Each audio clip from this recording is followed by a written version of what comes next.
Welcome to Moderate to Severe, the podcast where we will dive deep into what it means to be a man today and tackle the real and raw issues facing us.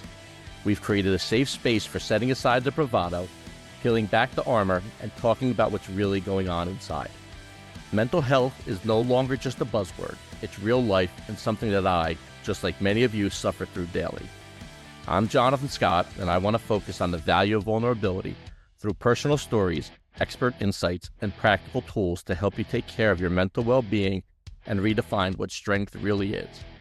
We'll dive into the everyday battles we face, from handling stress, overcoming self-doubt, and figuring out how to ask for help and accept it.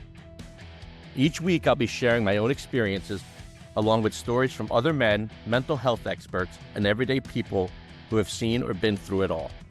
So if you're here to listen, to learn, or just feel less alone, you're in the right place. So get comfortable and let's break the silence together. Welcome back to Moderate to Severe. I am Jonathan Scott, your host, and this week I have the pleasure of talking to Haaj. Haaj has agreed to come on and tell her story, which we are very excited, as we talk about all the time. You know, we're trying to bring back the value and vulnerability, and the more people who talk about it and get that message out there, the more people we can help. So Haaj, how are you doing today? Hey, Jonathan, I'm good. How are you doing? I'm doing well. You know, it's a little, woke up with a little ice all over the place this morning, so we had a little cleaning. And then by the time, I came home, it was 45 and everything was melted. So why don't you start off by telling us a little about yourself? All right. Again, hi, everyone. My name is Haaj. I am a special education teacher at New York City. I'm 38, so I know I look young, but don't be fooled. Um, I I've been diagnosed with depression. I've been suicidal for a while, but you know, we'll talk about this obviously, but through a lot of trial and error, through a lot of close calls and such, I've managed to turn my life around. And even though I still have my hard days, I still have my lows, I'm slowly seeing myself change and be being the old Haaj, but a newer version of the old Haaj, a better version. I definitely understand that. And you gave us a lot of information there. So let's start with the first thing you said. So you're a special education teacher, as I am. You know, and this podcast is about, you know, wellness and just mental health. Do you see a lot of that in your students every day? Not even talking about yourself, but do you see a lot of students that have, you know, mental health issues that they struggle with? I do actually, yeah. Besides things like learning disabilities, autism, and all that, I do see kids who have behavioral issues. I do see kids that have trouble controlling their emotions, and things such as reminders that, you know, to breathe, things like that. So social emotional stuff is something that we are really big on, and that we are doing everything we can to make sure that even though there are issues like that, there's always going to be someone to talk to here in school. So you're not alone in this, kids. Let me ask you a question on that. You know, I see it too. And when I first started, I don't know if I really understood it as well as I do now, dealing with it and being as open. Do you understand where they're coming from now, these kids, a lot more since you're dealing with it yourself? I know some teachers don't understand the behaviors, don't understand how they could be sad. How do you look at that? How do you, I mean, what is your connection? Do you have a connection with the kids who you know are struggling in that sense? And yeah, I do actually. Thankfully, when I was growing up, I had both parents where I sat at home and had dinner with them every night. But unfortunately, in this case, in this world, not a lot of that happens. You have both set of parents working. Sometimes they're working double shifts and or triple shifts, and they don't get to spend so much time with them. So just that lack of love can also be one aspect of why they have all of these social emotional issues. Um, just also, how can I say this? It's not as much as a stigma now as it was back then. So the one good thing I like about it is that they are learning to embrace it and accept it and find alternatives and find ways to change it. But how I was when I was growing up, it's so different. Yeah, I agree. I mean, I think I went to my first therapist 17 years ago, and I'm 47, so that was at age 30. You know, just staying on the school topic, because a lot of people who Mhm. listen do have young kids. Does the school that you're in do a good job working with the kids who have these social and emotional? I mean, do they have programs set up to help them? We do. Yeah, we've got a whole bunch. We've got a great she's right next door actually, the guidance counselor. She's phenomenal. I mean, the way that some of these kids were before having counseling to how they are now, like the turnaround in just a short amount of time through her help, her advice and recommendations is truly a blessing. We also have SEL, which is social emotional learning.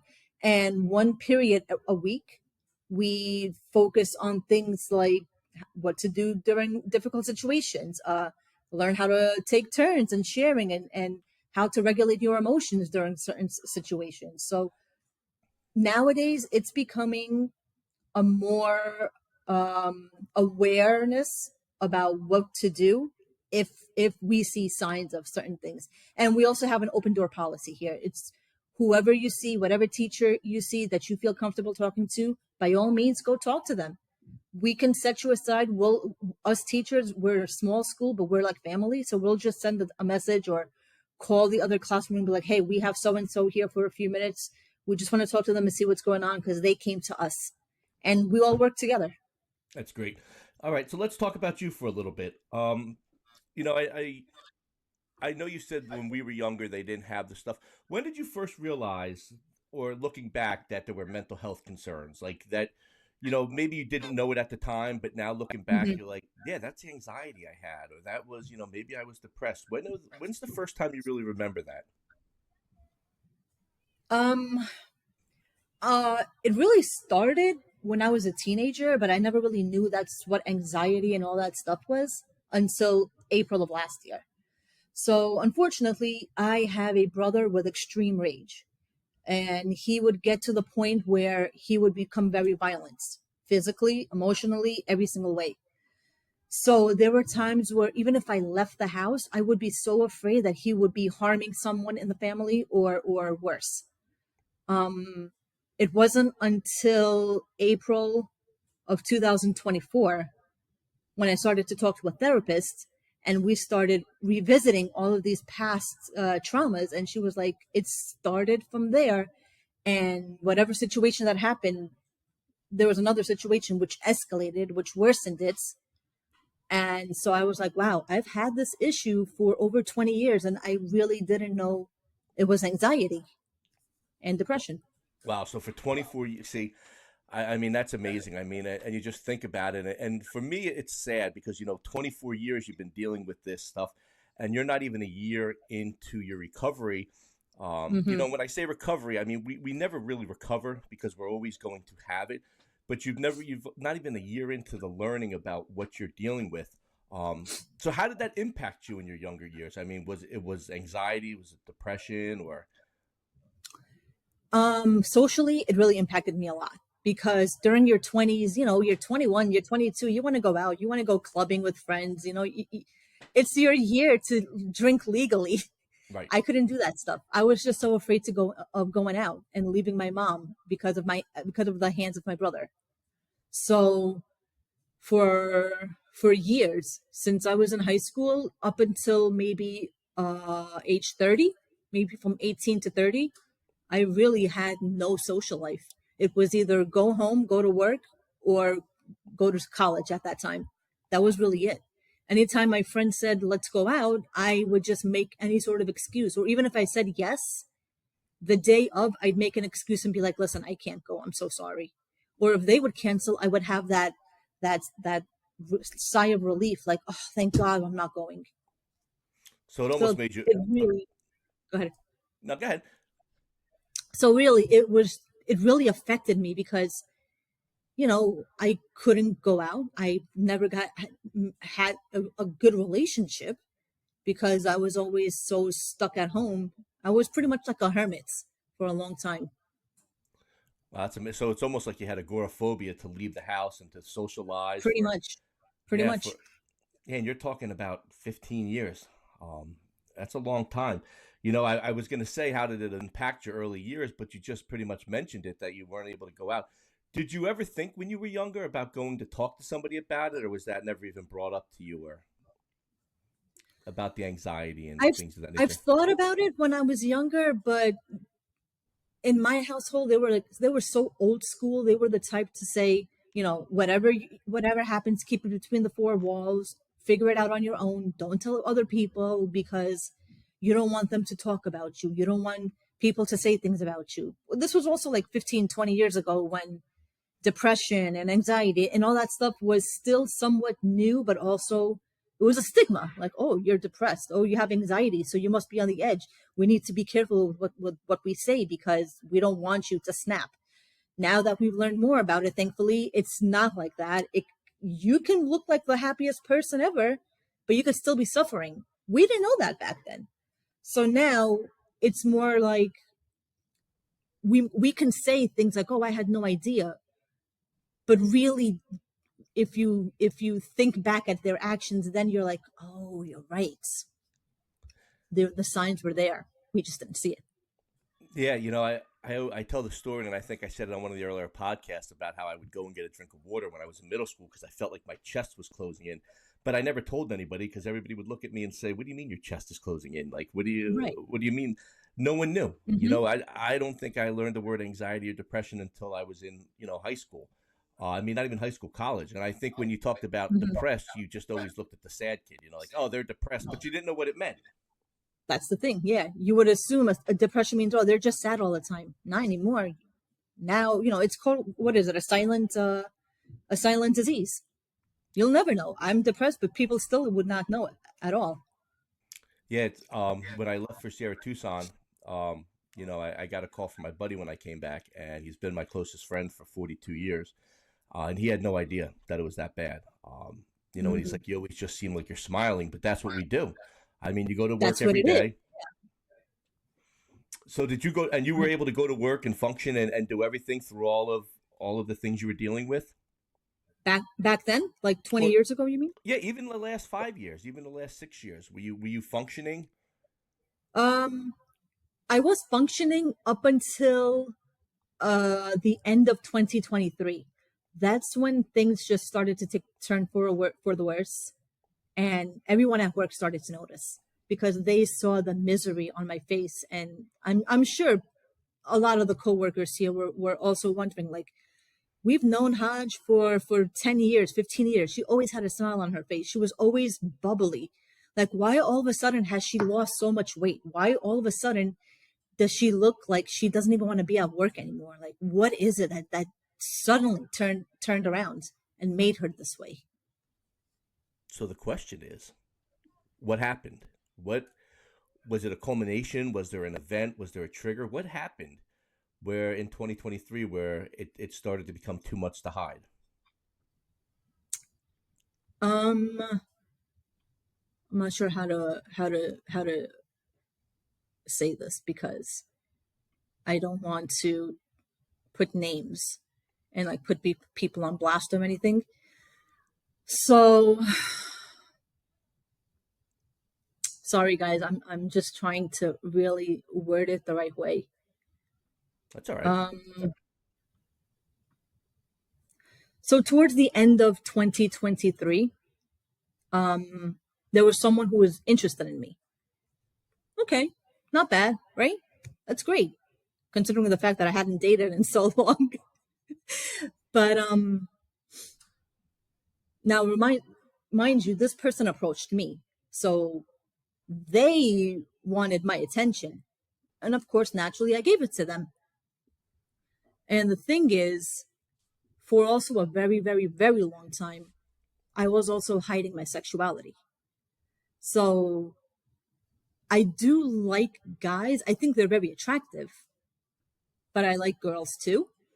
The only thing is, I just, I have no sexual desire to be with a guy. Right. So I held that for a long time because of an incident that happened like back in 2010, something like that. So I hid who I was for a while, and then a female individual approached me, and I thought, okay, she's cute, she's funny, she seems nice. I'll give her, I'll give it a chance. Why not? What's the worst that can happen? So we did end up like having a little thing for like a few weeks, nothing too serious, but like I was really starting to like her. And then all of a sudden it turned to where she pulled back. Her actions weren't matching her words. Um, it was kind of like giving me the silent treatment in a way. But the strange thing is, this person was someone I would see often and frequently. So it's not like your typical thing on the phone where you're just like, yeah, whatever, I just won't text them today, big deal. Like, this is someone you're going to see a couple of hours a day, you know, or maybe even an hour a day, but still, like, it's awkward. And that got me overthinking now, like, did I do something wrong? Like, did I say something to this person? Why isn't she even speaking to me? Was I too good or too nice to her? Like, girl, come on, give me something. Like, even if you're saying, I think we should slow down, like, just tell me that. But don't just like ignore me where to the point where I'm overthinking everything and I'm starting to blame myself for it. Eventually, of course, um, she did tell me, and that's fine. I backed away. So we ended up being friends, like in a friendly manner, which is fine. And then this is like a lot because it was like a lot of back and forth that happened between us. Um, I think she was afraid that I was telling people about her sexuality, and I never Gotcha. told anyone. So it was more like, why is so and so acting so strange to me? What did you say to them? And I'm like, I didn't say anything. Well, why are they acting this way? I don't know. Maybe they were having a bad day or something. Um, sorry. It's all right. But Um, but so what you're saying is there was a trigger. There was yes, something that there, the right? the gaslighting, the manipulation, and me just like me constantly asking my own self, like, wait, I was talking to that person earlier, but this is what I was saying. Did me saying something to them kind of made them think this way? Like I was always questioning what I was saying to them, if that Right. makes any sense. Absolutely. I think I think a lot of times You okay? I think a lot of times you'll notice that there's a trigger or something that Yeah, kind of sets you off, and that's what I was getting at, and I didn't mean to pry that deep, and I apologize. it's okay. Um, It's okay. but when did you? So if that was 2023, you just struggled with it for a while before you decided to go see somebody, and what was the decision like to finally go and see somebody? What kind of led you finally down the road to seek out some assistance, some help from the professionals? I was actually on a trip to Ireland, and that was my first solo trip overseas.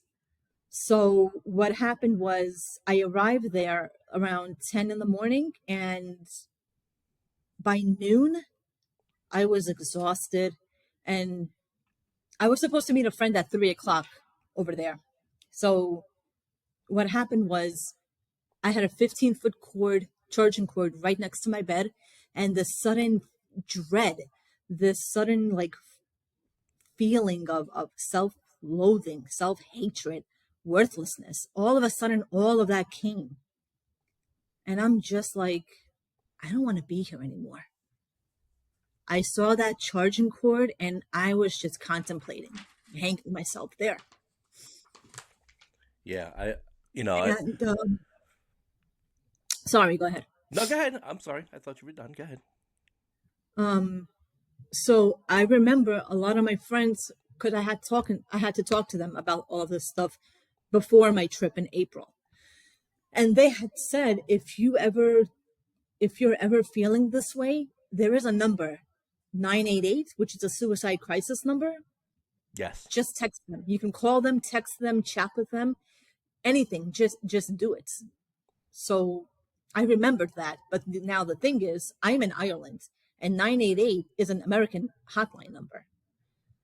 So now I don't know what the Irish laws are. Like I don't know what happens if you dial that and are you hospitalized right away? What happens? So I downloaded a VPN, located myself in America, and I dialed 988. And I texted them and I told them, I've got this 15-foot charging cord right next to me. But I'm supposed to meet a friend in a couple of hours, but I really need you to help me not make that decision. Yeah, I'm sorry to hear that. But you made the call. And this Uh, person on the other line was like a godsend, because they said, I'm not going to disconnect this call until I know you're with your friend. So for the next couple of hours, they would just make any sort of conversation with me, just asking me anything to keep me on the line. Things from what time was your flight to what are you planning to do? Even things like what's your favorite animal? What's your favorite food? Just something to keep me busy for two hours. And so finally I got there and I see my friend and I tell them, listen, I see my friend. She's right across the street and she's wearing a pink coat. And they said, are you sure it's safe enough to disconnect the call? And I said, yes. So they disconnected the call and I hung out with my friend and her family for the next 2, 3, or 4 hours. And mind you, I'm still dealing with all what just happened.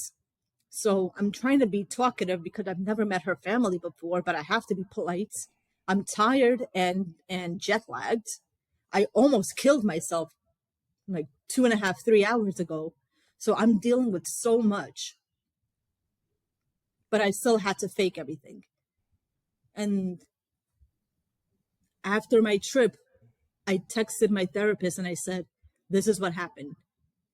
And that's when she was like, you know what, it's been escalated now to the point where now you need to take medication because it's not just suicide ideations. Now you actually almost did it. right. So I was seen by a psychiatrist and I was prescribed Lexapro, an antidepressant, 5 milligrams. Initially, I was afraid to take medication. I've never been on medication before. So this was all new to me. And I didn't know whether this was something that would be lifelong or not. And I've talked to many people. They've said Lexapro it doesn't have to be lifelong. I mean, you could take it for a few months. You may end up taking it for a couple of years, or you may end up taking it for the next 12 years, like my friends. But if it's going to help you stop what you almost did, then you have to take it. And 5 milligrams is not a lot. So I agreed. I took 5 milligrams and I already started to feel a bit of a difference. Like, you know how you were saying like your chest is closing in? Yes. Like that stopped. I didn't have to feel that way anymore. So I'm sorry. I meant to say I was taking 10 milligrams, but I had to break it first. Right. The first 2 weeks they do 5 milligrams, and then you're taking 10 milligrams, the whole pill after. So technically, I was really on 5 milligrams for the first 2 weeks, and then 10 milligrams afterwards. And how did you And feel after taking it? to be honest, it felt good. I felt a lot better. That guilt, that self-worth, worthlessness, excuse me, was not there. And so it wasn't bad. Now, the one mistake many people make, I've learned, is that when you're taking this medication, you're starting to feel good, everything is fine, and then you stop taking it because Yes. you're like, "Oh, I feel better now. I don't need to take it." And that's exactly what I did. I didn't take it for a couple of weeks, and there I go again, back to spiraling. I spiraled and I almost hung myself at work back in August. Yeah. And Not to cut you off. I think that's you mentioned the not wanting to take the medication. And I agree with that, and I feel that, and I understand that. Um, I understand exactly where you're coming from with the medication point. I think a lot of people do. They think it's something they could beat by themselves without the medication because you get out of it every mhm, once in a while by yourself. And then, like you said, messing with the medication, not taking it. So you didn't take it again, and then you had another bad episode. Absolutely. And that's when I was like, all right, what I did was so stupid. So since August, I've just been taking it regularly because the scariest thing is in August, I almost succeeded. If I hadn't stopped myself, probably in 15 seconds or more, I wouldn't be here right now. Like, it got to the point where I definitely had the marks around my neck. It was very visible.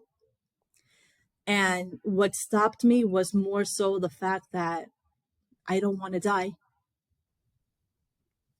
All I could think about, all I could think about was wanting to live and see my little babies at work in a couple of weeks. And I'm like, I can't do this. Not only do they need me, but I need them too. Yeah. So those kids were your rock. That's what you held on to in that time. Excuse me, I'm sorry. That's okay. So, It's go ahead. so I had to obviously immediately text my therapist and my what do you call it? My psychiatrist. So he upped the medication to 20 milligrams, and that's what I'm on now. And it's so much better. I've been taking it regularly every day, and 20 milligrams is the legal amount that they can prescribe. And it's just day and night compared to what I was before with 10. 20 is like the magic number for me. I'm doing a lot better. I still have my days, obviously, naturally, like everyone does normally, but it's never gotten to that part where I made a decision or have just like impulsively wanted to kill myself. Right. So yeah, the medication. You said you see a therapist. What do you see him every Hmm. week, or him or them every week? It's every week. Yeah, it's in person, And what do you which think? is also very good. Yes, I agree. I don't like the Zoom. You can Hmm. hide stuff on the Zoom. I found your Absolutely. emotions. Yeah. Hmm. When you're sitting there, it's kind of hard to hide how you're feeling. Yep. The Usually body your language. body Yeah, language. Yep. All of that stuff. They can tell. They know these things. They know. yeah. Just going back to the other story. I don't think we paid attention to it at the moment. But you talking about 988, I know at the end on my outro, I mentioned the 988 phone number. And like I've said before, I'm not a doctor. I'm not a professional. The only thing I am is a professional in my life and what has worked for me and what has helped for me in the stories. And the same goes for Haaj. And I think, you know, the one thing is that number is there. The 988 is there. And we have someone right here who just told you that they spent 2 hours on the phone with them, and it's not a sign of weakness to reach for help, and that's one of the things that we talk about. And I think, Haj, you mentioned in that and telling the story about the 2 hours really, you know it goes for people who are struggling and don't want to make that call, to show you the compassion that operator had, that professional had, to help you through that tough time, to make sure you were okay before they handed you off. And I appreciate you telling that story. And I appreciate the fact that the operator on the other end stood there and talked with you. What do you think about the therapy? I mean, here's the other thing: is people don't want to go to therapy when they're feeling good. Hmm. I know different. I go every week, whether I'm feeling at the top of my game or at the bottom of the barrel. What do you find about therapy? I can just talk about anything with my therapist. It's not always about my depression that we're talking about. Sometimes she'll just switch it up and be like, so what's the new place you're going to next week? And then we'll just talk about trips and everything because I it's probably a therapy thing, but we can't always focus on the same thing because then it's just become, oh, I have to go next week again and talk about being sad.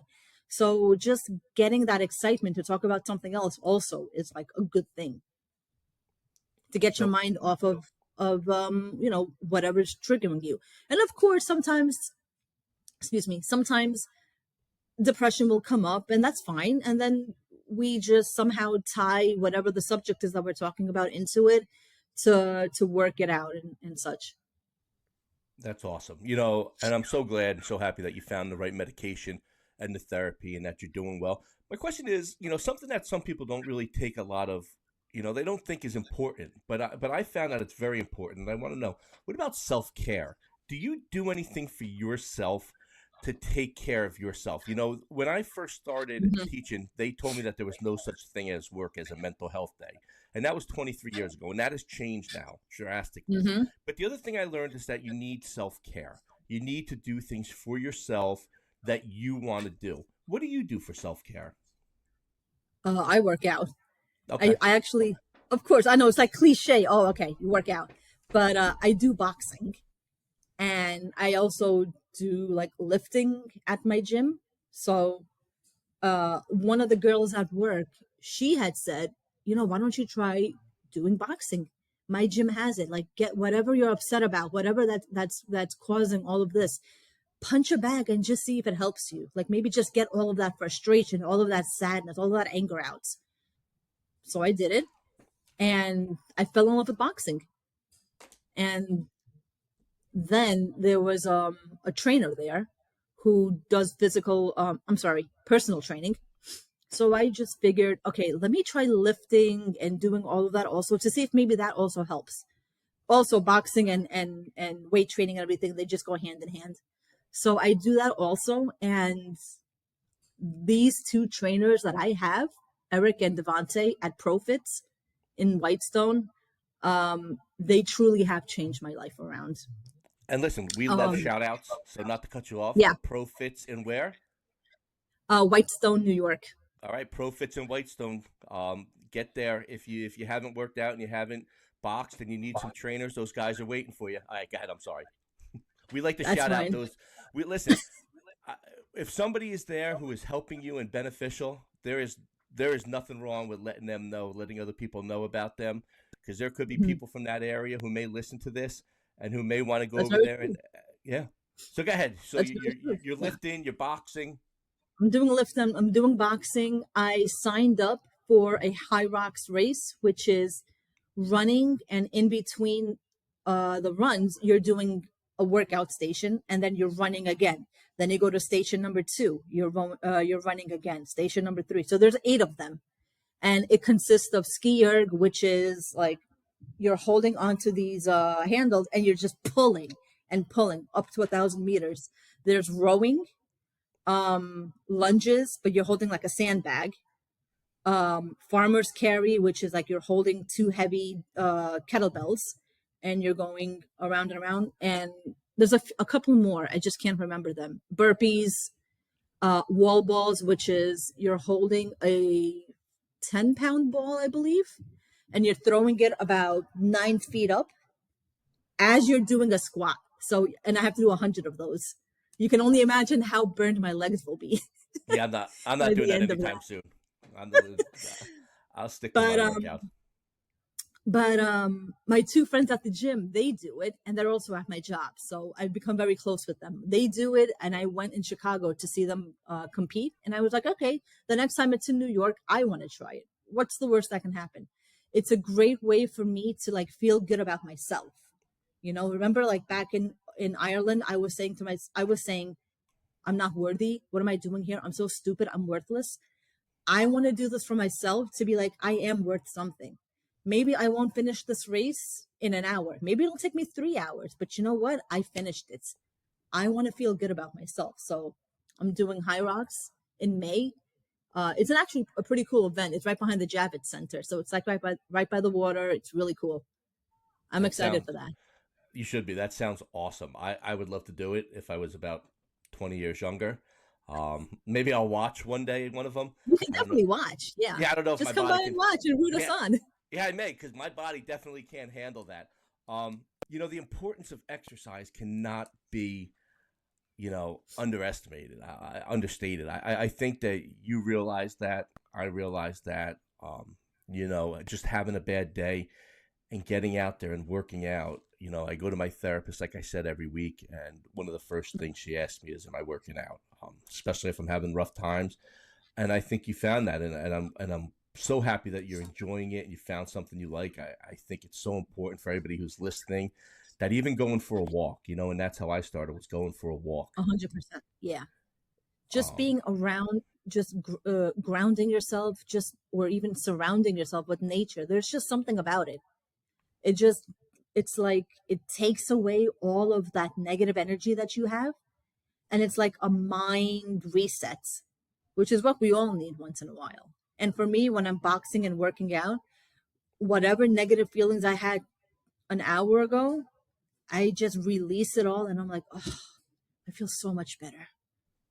And it's good. It yeah, really helped a lot. that's awesome. So if you're having an off day, is that where you go? Is that your go-to? Is the gym right away? You're Oh, feeling a I little. wish. I mean, I go every day to the gym. I see the people at the gym more than I see my family now.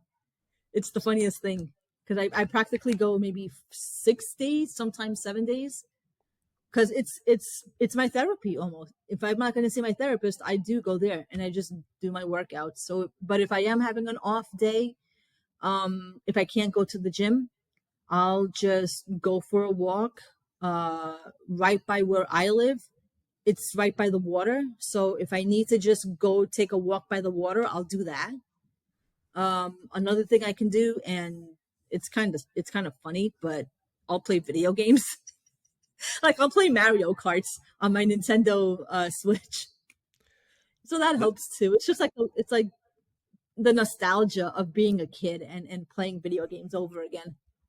Listen, we all have our thing. I mean, you're Mhm. Mario Kart. I love Mario Kart.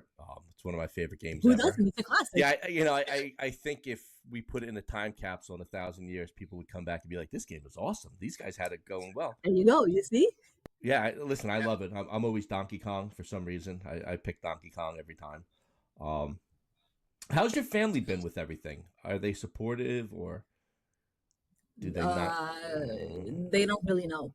okay, I'm hiding it from them. They're very very old school. Well, when I say family, I mean my parents. right, okay, My like my sister-in-law, she is a nurse practitioner, so she's fully on board with all of this stuff. So she's an advocate for anything health related, mental health, physical health, anything. So she was the first one who had told me, girl, I was on Lexapro myself for a while, and it's helped me a lot. So hearing that from someone who works in the medical field made me feel better to take medication. So she knows about it. She's a big supporter of everything.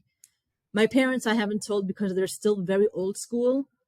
And so to them, it's always like, why? Why do you need to? I'll get my bill from my insurance company. It'll say like something behavioral therapy. And so my mom is like, what is this bill? Like, what is this for? Behavioral therapy?